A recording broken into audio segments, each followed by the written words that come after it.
Well, my name's Erin Kubicek. I work for the City of Lincoln, the Public Works and Utilities Department, Watershed Management Division, and I am an environmental health educator. I just always tell people just to, do your research and to make sure that if you want a rain garden that, you're going about it the right way, making sure that the water is actually going to soak in, making sure you're putting the right kinds of plants in there.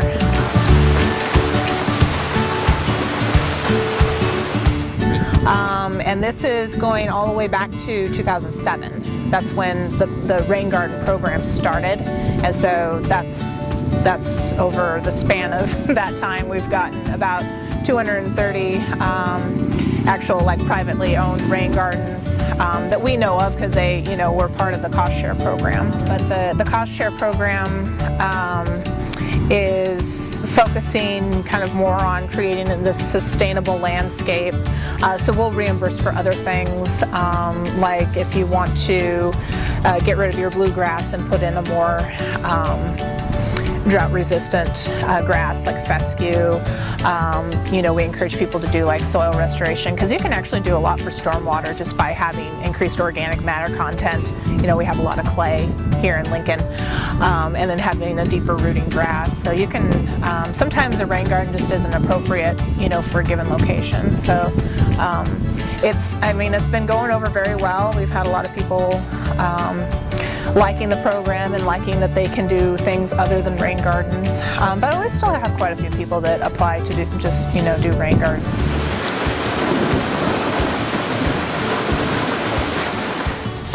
Their rain garden back here, and these rocks, these square-looking rocks here, those are actually where the downspouts are coming out. So you can see how the downspouts are buried. And then they come out through there, and they just, I guess, decided to make it look nice by having the little rock flagstone pieces on top of it. And this is all mostly grasses and sedges again. I have pictures of this and kind of where everything's all grown up. And then they have some bushes and stuff that are up here on the drier portion. The nice thing about sedges is that they like being wet, but they're kind of slow growing. Some more hemlock. But yeah, this is a very large rain garden that just comes all the way around, and then there's a drain over here, so it's technically not a rain garden.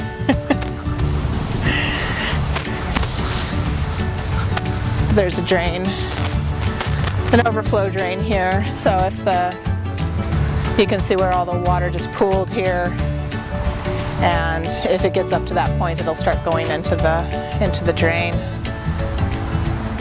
I assume so that way they're not, sending water over here by the play center here. And then there's also another little one over here. This one looks really nice. It has the big rocks in it, and then the plants growing up in it. And it's got a drain too. Even a year or two later, after if someone in the cost share does a rain garden, we'll often go back to take pictures, just because they're not going to look good right when they plant all the plants. They're just going to be these little plants that are just, Yeah. So we often have to go back after a year or two during, bloom time, and get a nice good picture of it. So that way, people can see that, hey, these things actually can look really good. Yeah. And I think that kind of sells some people on it, just because it looks so nice. Yeah, so you strategically place your rain garden so that it's capturing the stormwater, either leaving your roof or a driveway or some other impervious surface, the water's collecting there and being held there and allowed to soak into the ground instead of just going off and going down the storm drain. Because non-point source pollution, you know, that's everything that's coming off of everybody's yards or driveways.